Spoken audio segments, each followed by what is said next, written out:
A knight on e4 controls 8 squares. A knight on a1 controls just 2. The center of the chessboard is the high ground. The player who controls it controls the flow of the game. Today you learn the most important principle in chess openings.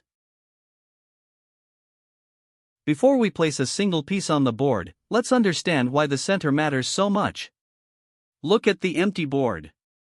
The 4 squares highlighted in gold, d4, d5, e4, and e5, are the most important squares in chess.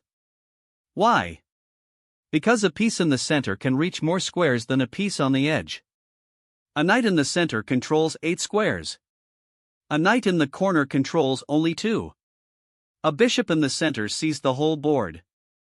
A bishop in the corner sees only half. The center is the crossroads of the chessboard.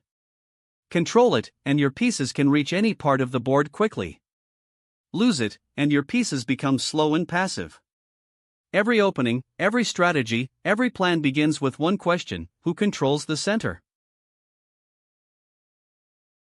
Let's prove the power of the center with a simple example. Here white has a knight on e4, right in the heart of the board. Count the squares this knight can jump to: d2, f2, c3, g3, c5, g5, d6, and f6. That's 8 squares. 8 possible moves. Now imagine that same knight pushed all the way to the corner on a1. From a1, the knight can only reach b3 and c2. That's just 2 squares. The same piece, but 4 times weaker because of its position. This is why strong players fight so hard for the center. A centralized piece is worth significantly more than a piece on the rim. There's an old chess saying, "A knight on the rim is dim." It's absolutely true. Your pieces want to be in the center where they have maximum influence over the entire board. The most direct way to control the center is with your pawns. Here white has played e4 and d4, placing both center pawns on the 4th rank. This is the ideal pawn center. Look at what these 2 pawns accomplish. First, they control 4 key squares: c5, d5, e5, and f5. That means black's knights and bishops cannot safely use any of those squares. Second, the pawns have open diagonals for both bishops. The light-squared bishop on f1 can now develop along the f1 a6 diagonal, and the dark-squared bishop on c1 can come out too. Third, these pawns claim space.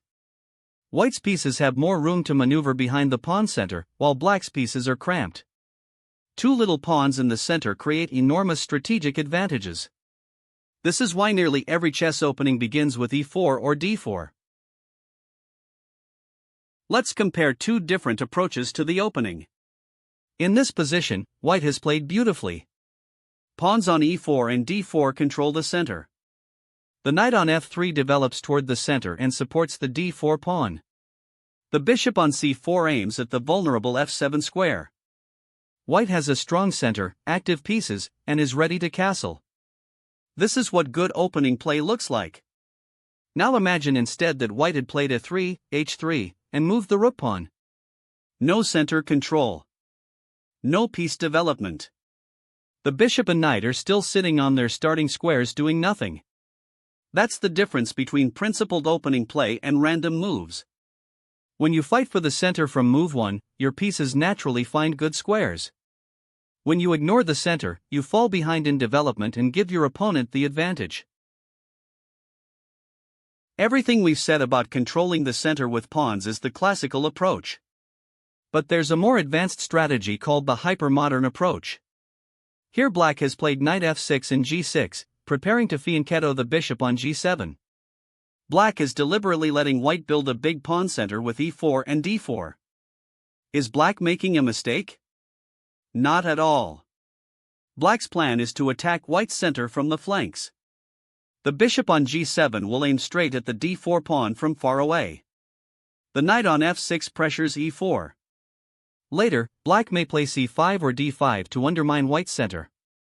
The idea is, a big pawn center can be a target just as easily as it can be a strength. If you overextend your pawns, they become weak.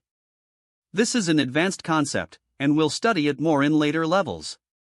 For now, know that it exists, but stick with the classical approach: put your pawns in the center first.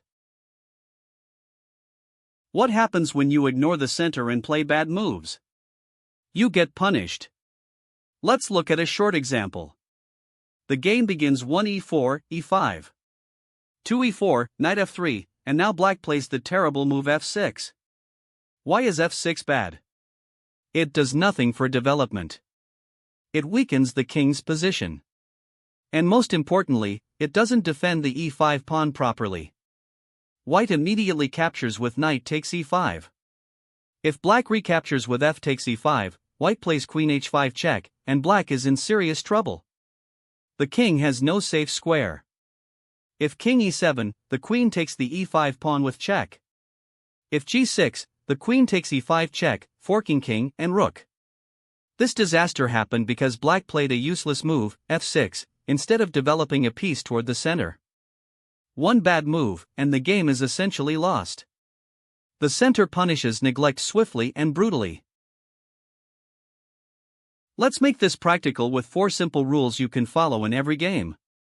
Rule 1: your first move should be a center pawn. Play e4 or d4. These are the 2 strongest opening moves in chess. Rule 2: try to get both center pawns to the 4th rank. If you play e4 on move 1, look for a chance to play d4 soon after. 2 pawns in the center is better than 1.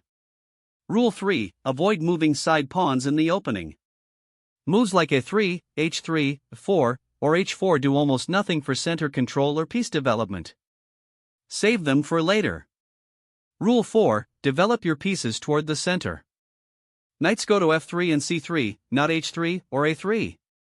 Bishops aim at the center diagonals. Every piece should point toward those 4 golden squares, d4, d5, e4, e5. Follow these 4 rules, and your openings will be strong against any opponent. Let's recap everything we've learned about controlling the center. The 4 squares d4, d5, e4, and e5 are the most important squares on the board. Pieces in the center are far more powerful than pieces on the edge. A knight in the center controls 8 squares, but only 2 in the corner.